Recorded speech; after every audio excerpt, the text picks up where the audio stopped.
السلام علیکم۔ یہ چند ایک چھوٹے چھوٹے سوالات ہیں۔ سب سے پہلے تو یہ ہے کہ کیا رب نے شیطان کے وسوسوں سے پناہ مانگنے کا بھی حکم دیا ہے؟ پھر یہ بھی ہے کہ جب کسی کو موت آ جاتی ہے تو کیا وہ مہلت مانگتا ہے کہ میں کوئی اچھے عمل کر رہا ہوں؟ پھر ایک سوال یہ ہے کہ جب قیامت میں سور پھونکا جائے گا تو کوئی ایک دوسرے سے کچھ پوچھ نہیں پائے گا۔ پھر یہ بھی سوال ہے کہ وہاں فیصلے کس بنیاد پر ہوں گے اور کیا وہ ہمیشہ کے لیے ہوگا؟ تو اس طرح کے جتنے سوالات ہیں ان سب کا جواب ایک ہی جگہ سے مل رہا ہے۔ اس وقت میرے پاس حافظ نظر احمد والا ترجمہ ہے، پہلے میں ان کا ترجمہ بتا دوں گا، پھر جو میری فہم ہے میں اس سے واضح کروں گا، اور آخر میں یہ وضاحت کر دوں گا کہ آیتیں کس طرح ہر دور میں قابل عمل رہی ہے۔ تو اس کے لیے آپ سورہ المؤمنون اور اس کی آیت نمبر 97، 98، 99، 100، 101، 102 اور 103 تک پورا دیکھنا، یعنی 23 کی 97 to 103۔ اور آپ فرما دیں اے میرے رب میں تیری پناہ چاہتا ہوں شیطانوں کے وسوسوں سے، اور میرے رب میں تیری پناہ چاہتا ہوں کہ وہ میرے پاس آئیں۔ وہ غفلت میں رہتے ہیں یہاں تک کہ جب ان میں سے کسی کو موت آئے تو وہ کہتا ہے اے میرے رب مجھے واپس بھیج دے، شاید میں اس میں کوئی اچھا کام کر لوں جو چھوڑ آیا ہوں۔ ہرگز نہیں، یہ تو ایک بات ہے جو وہ کہہ رہا ہے، اور ان کے آگے ایک برزخ آڑ ہے جس دن قیامت تک کہ وہ اٹھائے جائیں گے۔ پھر جب سور پھونکا جائے گا تو نہ رشتے رہیں گے اس دن ان کے درمیان، اور نہ کوئی ایک دوسرے کو پوچھے گا۔ بس جس کے اعمال کا پلہ بھاری ہوا بس وہی لوگ فلاح نجات پانے والے ہوں گے، اور جس کے اعمال کا پلہ ہلکا ہوا تو وہی لوگ ہیں جنہوں نے اپنی جانوں کو خسارے میں ڈالا، وہ جہنم میں ہمیشہ کے لیے رہیں گے۔ یہ ہے وہ مروجہ ترجمہ جو تقریباً تمام مترجم نے اس جیسا ہی کیا ہے۔ تو ان تراجم سے ایسے سوالات اٹھتے ہیں تو بجائے اس پر تنقیدی نگاہ ڈالنے کے آئیے ہم اس کی فہم حاصل کریں اور تعمیری سوچ لے کر چلیں۔ وقر ربی، اور کہو اے رب، یعنی اے مجھے بتدریج پروان چڑھانے والے، اعوذ بکا میں پناہ چاہتا ہوں تیری، من سے ہمزات الشیاطین۔ اب یہ ہمزات کے انہوں نے یہاں وسوسے لکھ دیا، جبکہ اس کا مادہ جو چشمی ہے میم اور زے ہے ہمز کہیں بھی وسوسے کو نہیں کہا گیا۔ ہمز کہا جاتا ہے کسی کی عیب کو اجاگر کرنے والے کو، یعنی عیب چینی۔ اس کو آپ دوسرے معنوں میں کہہ سکتے کہ تفریق پیدا کرنا، یا دبانے کے لیے کسی کے عیب کو نمایاں کیا جائے، یا کسی کو نچوڑنے کے لیے اس کے عیب کی زیادہ لوگوں میں اس کو پھیلایا جائے۔ آپ آخر کی صورت میں اگر دیکھیں گے تو ویل لکل ہمزۃ لمزہ آیا ہے، تو وہاں بھی ہمزہ کا لفظ ہے، تو وہاں تو وسوسہ نہیں کرتے ہیں۔ تو یہ ہمزات الشیاطین کا مطلب ہے عیب چینی والی خاص سرکشی، اور یہ تے لگ گیا تو جماعت کی بات ہو رہی ہے، یعنی ایک خاص سرکشوں کے عیب چینی والی جماعت۔ واعوذ بکا، اور میں پناہ چاہتا ہوں تیری، رب اے مجھے بتدریج پروان چڑھانے والے، ان یحضرون یہ کہ وہ موجود ہوں، وہ حاضر ہوں، حتی یہاں تک کہ اذا جاء جب آ جائے، احدہم الموت ان میں سے کسی ایک کو خاص مردنی، قال کہتا ہے رب ارجعون، اے رب مجھے لوٹا دے، لعلی تاکہ میں یا شاید میں عمل و خوب عمل کر لوں، صالحاً مکمل صحیح، فیما اس میں جو ترک تو میں نے چھوڑ دیا ہے، کلا ہرگز نہیں، انہا کلمتن بے شک یہ بات ہے، ہوا قائلوہا وہی یہ جو اس کو کہا گیا، وَمِن وَرَائِهِمْ اور جو ان کے ورے سے ہے، جو ان کے پر ان کے علادگی سے برزخن ایک آڑ ہے، الی یوم یبعثون دوبارہ اٹھائے جانے کے دورانیے تک۔ بعث کہا جاتا ہے دوبارہ سے اٹھنے کو، تو یہ مر کر اٹھنے کے میں بھی معنوں میں آتا ہے، اور کوئی مردہ قوم اس میں کوئی لیڈر اگر اٹھ جائے اور وہ قوم کو لے کر چل پڑے تو اس کو بھی کہا جاتا ہے۔ فَإِذَا نُفِخَ فِي الصُّورِ بس جب ایندھن دیا جائے گا ہر ایک صورت میں، فلا انصابا پس نہیں یہ نسب ہوگا، یا پس یہی ہے، اس کو آپ یہ بھی کہہ سکتے ہیں رشتہ داری برادری نہیں ہوگی، بینہم ان کے درمیان، یوم ایزن اس دورانیہ، ولا یتساءلون اور نہ وہ ایک دوسرے سے سوال کریں گے۔ فمن ثقلت پس جو بھاری ہوگا، موازینہ موازنہ اس سے، فاولئک پس یہی لوگ، ہم المفلحون وہی کامیاب ہوں گے۔ ومن خفت اور جس کا ہلکا ہوا، موازینہ اس سے موازنہ، فاولئک الذین پس یہی وہ لوگ ہیں، خسروا انفسهم خسارے میں ڈالا اپنی نفسیات کو، فی جہنم خالدون بدحالی میں وہ ہمیشہ ہوں گے۔ یہ تھا اس کا لفظی ترجمہ۔ میں آپ کو ایک بار اس کا رواں ترجمہ پڑھ دیتا ہوں اور پھر اس کے بعد سمجھاتا ہوں کہ یہ اس میں ہدایت کا کیا پہلو ہے اور کس طرح کی بات ہو رہی ہے۔ اور کہو اے بتدریج پروان چڑھانے والے، سرکشوں والی عیب چینی سے میں تیری پناہ چاہتا ہوں، اور اے رب میں تیری پناہ چاہتا ہوں یہ کہ وہ حاضر ہوں، یہاں تک کہ جب ان میں سے کسی ایک کو موت آ جائے، خاص مردنی آ جائے، کہتا ہے اے میرے رب مجھے لوٹا دیا جائے، تاکہ میں اس میں جو میں نے چھوڑ دیا ہے خوب مکمل صحیح عمل کروں۔ ہرگز نہیں، بے شک یہ بات ہے وہی اسے کہہ رہا ہے، اور ان کے ورے سے ہی دوبارہ اٹھائے جانے والے دورانیے تک ایک آڑ ہے۔ پس جب ہر ایک صورت میں ایندھن دیا جائے گا، پس اس دورانیے میں ان کے درمیان کوئی نسب یعنی رشتہ داری برادری نہیں ہوگا، اور نہ وہ باہم سوال کر سکیں گے۔ پس جس کا موازنہ اس سے بھاری ہوگا، یہاں ہی کا صیغہ جو ہے وہ کتاب کی طرف جا رہا ہے، تو یہ جس کا موازنہ اس قرآن سے بھاری ہوگا، بس یہی لوگ وہی کامیاب ہوں گے، اور جس کا موازنہ اس کتاب سے قرآن سے ہلکا ہوگا، بس یہی لوگ وہ لوگ ہیں جنہوں نے اپنی نفسیات کو خسارے میں رکھا، وہ ہمیشہ بدحالی میں ہوں گے۔ تو یہ تھا اس کا رواں ترجمہ۔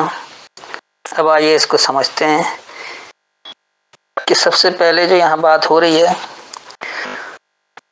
وہ یہ کہا جا رہا ہے کہ کہو کہ اے رب میں تیری پناہ میں آنا چاہتا ہوں، کس سے؟ خاص سرکشی والی عیب چینی سے، ایسی جماعت سے، ایسے افراد سے جو کسی کے عیب کو ہی صرف اجاگر کیا کرتے ہیں، تو اس سے میں تیری پناہ چاہتا ہوں۔ اب یہ دیکھیں کہ عیب کو اجاگر کرنا کیا کوئی برائی ہے جس سے پناہ چاہا جا رہا ہے؟ ایسا ہرگز نہیں ہے۔ کسی کے عیب کو نمایاں کر دینا، واضح کر دینا، یہ تو ایک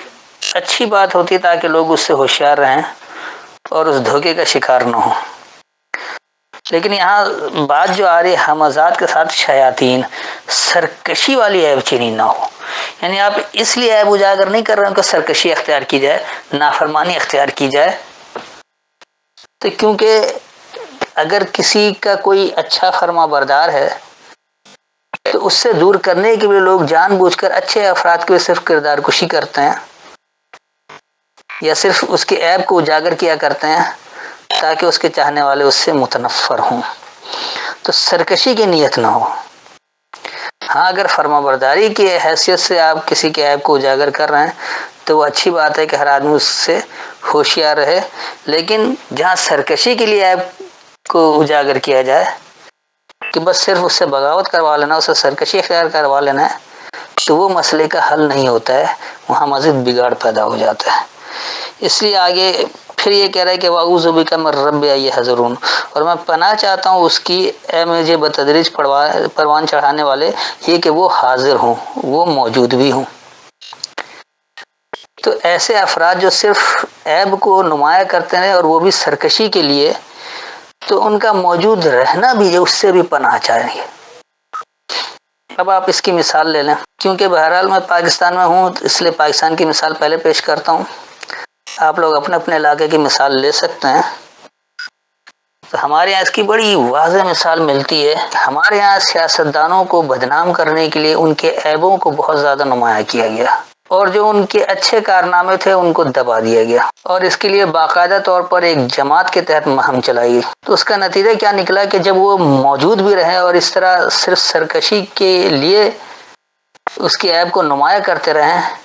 تو ایسی سرکشی ہوئی کہ پھر لوگ کسی کے اختیار میں نہیں رہے، اور ہر دل میں نفرت کی آگ جل رہی ہے، ہر شخص خوف اور حزن کے کیفیت میں آ گیا ہے، معاشرہ بدامنی کا شکار ہو گیا، معاشرتی طور پر تباہ ہو گئے، معاشی حالات تنگ ہو گئے، معیشت، معاشرت، اخلاقیات سب کچھ بگڑ گیا، کیونکہ اس تمام عیب جوئی کے پیچھے صرف اور صرف جو واحد خواہش تھی کہ ان لوگوں سے سرکشی اختیار کروایا جائے تاکہ ہم جو بھی دیں اس کو ملنے غنم قبول کر لیا جائے۔ تو ایسی سرکشی کروانے کے لیے بھی سیاستدانوں کو ہی استعمال کیا گیا، اور جس کی کردار کشی کی گئی، صرف عیب چینی کی گئی، وہ بھی سیاستدان، جس سے کروایا گیا وہ بھی سیاستدان، اور اس سے وہ قوت فائدہ اٹھاتی رہی جو اقتدار میں رہتی ہے، جو اپنے احکامات کو لاگو کرواتی ہے انہی سیاستدانوں کے ذریعے۔ تو یہ اس لیے کہا گیا ہے کہ وہ ایسی سرکشی جس کے لیے عیب کو ظاہر کیا جائے تو اس سے رب کی پناہ چاہیے، کیونکہ اس سے ربوبیت والا معاملہ بگڑ جاتا ہے، یہ جو بتدریج پروان چڑھانے والا معاملہ ہوتا ہے خراب ہو جاتا ہے، یہاں پھر صرف فرعونیت کا تصور آ جاتا ہے کہ وہ حاکم فرعون بنا ہوا ہو، وہ کسی بھی صورت میں ہو، چاہے وہ وردی والا ہو یا بغیر وردی والا ہو، لیکن اس کی حاکمیت کی سوچ فرعونیت والی ہوتی ہے، جہاں بس اتنا گھمنڈ، اتنی رونت اور اتنا تکبر ہوتا ہے کہ وہ بس میرے علاوہ کوئی اور نہیں یہی کہنا چاہتا ہے کہ میں اچھا ہوں باقی سارے برے ہیں، اپنی برائی کو کوئی اجاگر نہیں کرتا ہے۔ تو اس طرح کی جو بات ہوتی ہے، تو جب اس طرح عیب چینی کو اجاگر کیا گیا جماعتی سطح پر اور غیر جماعتی سطح پر بھی، انفرادی طور پر بھی، اور وہ موجود بھی رہے، تو اس سے اخلاقیات بھی بگڑ گیا، معاشری حالات بھی بگڑ گئے، معاشرت بھی تباہ ہو گئی، احترام کا رشتہ ختم ہو گیا، بے ادبی قائم ہو گئی، اور پھر کوئی کسی کا سننے والا نہیں رہا، ایک افراتفری مچ گئی، اور یہ اس وقت تک نہیں ہو سکتا جب تک کہ اخلاقی طور پر اپنے آپ کو ٹھیک نہ کر لیں، نہیں اللہ کے دیے گئے قوانین کے مطابق ہمیشہ سچ بولیں، لوگوں کو دھوکہ نہ دیں، لین دین میں ملاوٹ نہ کریں، جو اللہ نے اچھے کام بتا رکھے ہیں، جو احکامات اس میں دیے ہیں ان پر عمل کیا جائے، تو پھر جب اچھائیاں زیادہ نمایاں ہو جائیں گی تو وہ برائیاں دب جائیں گی، جن سے لوگوں کو نقصان کم سے کم ہوگا، اور اگر صرف برائیوں کو اجاگر کیا جائے تو وہ چڑچڑاہٹ میں مزید اتنے گندے کام کرتے ہیں کہ اس سے مزید معاشرہ تباہ ہو، اور جب معاشرہ تباہ ہوتا ہے تو معیشت بھی تباہ ہو جاتی ہے، جب معیشت تباہ ہوگی تو امن و سکون غائب ہو جائے گا، اور جس علاقے میں امن اور سکون نہ ہو، انارکی پھیل جائے، وہاں لا قانونیت آ جاتی ہے، جب لا قانونیت آ جائے تو پھر آپ سمجھ لیجئے کہ تباہی کے دہانے پر پہنچ گئے، اب تباہی کے علاوہ اور کچھ مقدر نہیں ہے۔ تو بہتر یہ ہے کہ اب بھی رجوع کر لیا جائے، توبہ کر لیا جائے، اللہ کے احکامات کی طرف آ جایا جائے، اللہ کی فرما برداری اختیار کیا جائے، اور اس کے لیے کسی بھی شخص کے پیچھے نہ چلا جائے، بلکہ ان احکامات کے پیچھے چلا جائے جس کی دلیل قرآن سے آئے۔ تو شخصی اتباع کو چھوڑ کر صرف خالص اللہ کی اتباع اختیار کرنی پڑے گی، جب جا کر پناہ میں آئیں گے رب کی پناہ میں، کیونکہ یہ خاص سرکشی والی عیب چینی جو ہے جب یہ موجود بھی ہو تو سب کچھ بگاڑ کے رکھ دیتی ہے۔ آگے اللہ اس کی مزید وضاحت کرتا رہا کہ حتی اذا جاء احدهم الموت، یہاں تک کہ جب ان میں سے کسی ایک کو مردنی آ جائے۔ اب یہ بھی دیکھ لیجئے کہ ہر ایک کوئی نہیں مرے گا، کوئی ایک مرے گا، تو پھر جب کوئی ایک بھی مر جاتا ہے تو پھر یہ کیا کہتے ہیں کہ اے رب لوٹا دے، کوئی ایک بھی مرے گا، کوئی ایک مرتا ہے تو پھر وہ کہتے ہیں کہ لوٹا دے، اب ہم صحیح کام کر لیں گے، جو ہم نے اچھے کام چھوڑ رکھے تھے وہ اب ہم پورا کر لیں گے۔ تو اللہ کہہ رہا ہے کہ ہرگز نہیں، یہ کام پورے نہیں کریں گے، کیونکہ ان کے اندر تو سرکشی آ چکی ہے، اور انہوں نے اگر اپنے ہی ہم اثروں کی برائیاں کی ہیں، ان کی عیب چینی کی، ان کی عیبوں کو نمایاں کیا ہے، تو صرف سرکشی کے لیے، فرما برداری اختیار کرنے کے لیے نہیں کیا ہے. تو لہٰذا اچھے کام نہ یہ کریں گے نہ وہ کریں گے، بلکہ یہ سارے جھوٹے ہیں، ہرگز یہ کام نہیں کریں گے. اور یہ جو بات ہے یہ صرف ان کا کہنا ہے، یہ صرف باتیں ہی باتیں ہیں، عمل کرنے والا کوئی نہیں ہوگا. اور اس کے ورے یعنی اس کے پیچھے جو ہے ایک آڑ ہے دوبارہ اٹھائے جانے کے دوران، یہ لیکن جب تک کوئی ایسا رہنما نہ اٹھے جو حقیقت میں سچ بولنے والا ہو، جس کے قول و فعل میں تضاد نہ ہو، تو وہ اٹھائے گا. تو ایک تو یہ اٹھنا ہے، اور ایک وہ دورانیہ جو آخری دورانیہ جہاں اللہ اٹھائے گا اور حساب کتاب کرے گا. تو یوم یبعثون اللہ اس کو بھی کہتا ہے کہ وہ دوبارہ اٹھایا جانے والا دورانیہ، کہ جب آدمی مر گیا اس کے بعد دوبارہ اٹھے گا، اس کا حساب کتاب کیا جائے گا. تو وہ دورانیہ بھی، اس میں دونوں باتیں آ گئیں، کیونکہ قرآن کی عربی ہے، عربی کا مطلب اتنی فصاحت و بلاغت ہے کہ اس میں نہ کچھ ڈالا جا سکتا نہ کچھ نکالا جا سکتا ہے. لہٰذا اس یوم یبعثون میں سمو دیا گیا ہے کہ دنیا کی زندگی میں بھی ایسا ہی ہے اور آخرت کی زندگی میں بھی ہوگا. آگے اس کی مزید وضاحت اب آخرت کی زندگی کی جا رہی ہے کہ فَإِذَا نُفِخَ فِي الصُّورِ، پس جب ہر ایک صورت میں ایندھن دیا جائے گا. جب قیامت میں اللہ اٹھائے گا سب کو تو ہر صورت میں جان دی جائے گی، یعنی ایندھن دیا جائے گا کہ وہ پھر کھڑے ہو جائیں گے. تو پھر اللہ کہہ رہا ہے کہ اس دوران ان کی کوئی رشتہ داری، برادری، یعنی کوئی نسب، کوئی تعلق نہیں رہے گا ان کے درمیان، اور اس دوران وہ باہم سوال بھی نہیں کر سکیں گے، کیونکہ سب کو اس وقت اپنی اپنی پڑی ہوگی کہ ہم نے کیا کیا تھا، ہمیں اس کا نتیجہ دینا ہے، ہمیں اسی کا نتیجہ ملنا ہے، پتہ نہیں کیا ہوگا، کیونکہ ہر ایک کو خود معلوم ہے کہ اس نے کیا عمل کر رکھا ہے. لہٰذا وہ واویلا بھی نہیں کر سکے گا کہ میرے ساتھ زیادتی ہو رہی ہے. تو اللہ کہہ رہا ہے کہ کیونکہ اللہ انصاف پسند ہے، وہ کسی کے ساتھ ظلم نہیں کرتا ہے، وہ دھاگے برابر ظلم نہیں کرتا ہے، وہ معمولی سا بھی کسی کے ساتھ بھی ناانصافی نہیں کرے گا. لہٰذا وہ کہہ رہا ہے کہ وہاں نتیجہ کیسے دیا جائے گا کہ فَمَنْ ثَقُلَتْ مَوَازِينُهُ، بس بھاری ہوگا جس کا اس سے موازنہ. یہ ہو کا سیگا جا رہا ہے قرآن کی طرف، کتاب کی طرف. تو اس کتاب سے موازنہ ہوگا، کتاب نے کیا احکامات دیے تھے، آپ نے کیا عمل کیا، تو اس سے موازنہ ہوگا. اگر بھاری ہوا آپ کا تو یقینی سی بات آپ کامیاب ہوں گے، آپ جنت کی طرف جائیں گے. اور اگر اس سے آپ کا موازنہ ہلکا ہوا، یعنی وَمَنْ خَفَّتْ مَوَازِينُهُ، آپ کا موازنہ اس کتاب سے ہلکا ہوا کہ اللہ تو حکم کچھ اور دے رہا ہے، آپ عمل کچھ اور کر رہے ہیں. اللہ نے کہا ہمیشہ سچ بولو، تو آپ اپنے فائدے کے لیے جھوٹ بھی بولتے رہیں، کبھی سچ بولا کبھی جھوٹ بولا. تو جنہوں نے سچ زیادہ کہا اس کا موازنہ تو بھاری ہو جائے گا، اور جنہوں نے جھوٹ زیادہ بولا تو اس کا موازنہ ہلکا ہو جائے گا. یہ میں مثال کے طور پر ایک عمل بتایا ہوں. تو ایسے ہی ہر معاملے کا جائزہ اس کتاب کے احکام کے مطابق لیا جائے گا، اور اس میں دیکھا جائے گا کہ مجموعی طور پر آپ نے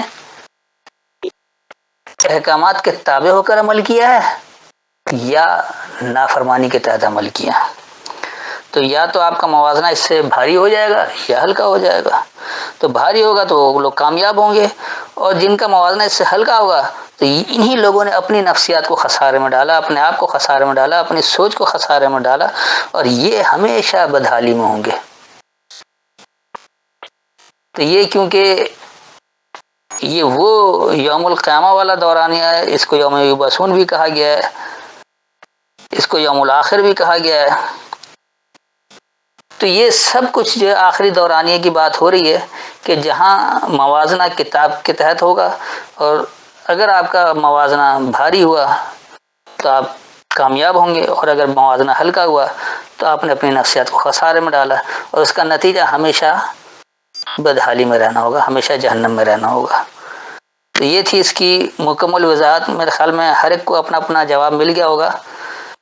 تو میں زیادہ تشریح نہیں کیا، کیونکہ بعض لوگوں کو سیاسی جماعت کا نام لے لینے سے برا لگ جاتا ہے، اور وہ لوگ یہ سمجھتے ہیں کہ شاید میں فلاں پارٹی کا مخالف ہوں یا فلاں پارٹی کا حمایتی ہوں. تو ایسا ہرگز نہیں ہے. جو قرآن کا سمجھنے والا ہے، جو قرآن کا طالب علم ہے، وہ کسی پارٹی کے فیور میں نہیں ہوتا ہے، کسی پارٹی کے حق میں نہیں ہوتا ہے، نہ کسی پارٹی کے مخالفت میں ہوتا ہے. وہ تو موازنہ کر رہا ہوتا ہے کہ اللہ کے احکامات کے تابع کتنا عمل کر رہے ہیں، اور اللہ کے احکامات کی نافرمانی کتنے کر رہے ہیں. کچھ لوگ صرف باتیں کرتے ہیں، عملی طور پر صفر ہیں. کچھ جو وہ بات نہیں کرتے ہیں، عمل کرتے ہیں. اور کچھ نہ بات کرتے ہیں نہ عمل کرتے ہیں، دونوں نہیں کرتے ہیں۔ تو یہ آپ کو ایسی مثالیں مل جائیں گی اپنے سیاسی جماعتوں میں۔ جس دن ایسی کوئی جماعت آ گئی جو واقعی فرما برداروں کی ہوگی، جو اللہ کے احکامات کے تحت ہوگی، اس دن وہ بھی کامیاب ہوں گے اور قوم بھی کامیاب ہو جائے گی۔ تو بس خواہش یہی ہے کہ کاش لوگ اپنی اصلاح کریں، بجائے دوسروں پر تنقید کرنے کے اپنے گریبانوں میں جھانکنا شروع کر دیں، اپنی اصلاح شروع کر دیں، تو ممکن ہے کہ ان میں ہی وہ رہنما پیدا ہو جائیں گے جو قوم کو بھنور سے نکال لے، اور بالآخر دنیا کی کامیابی بھی ہمارے حصے میں آئے اور آخرت کی کامیابی بھی ہو۔ پھر بھی کوئی تشنگی ہو، کوئی سوال ہو تو بعد میں کر سکتے ہیں۔ السلام علیکم۔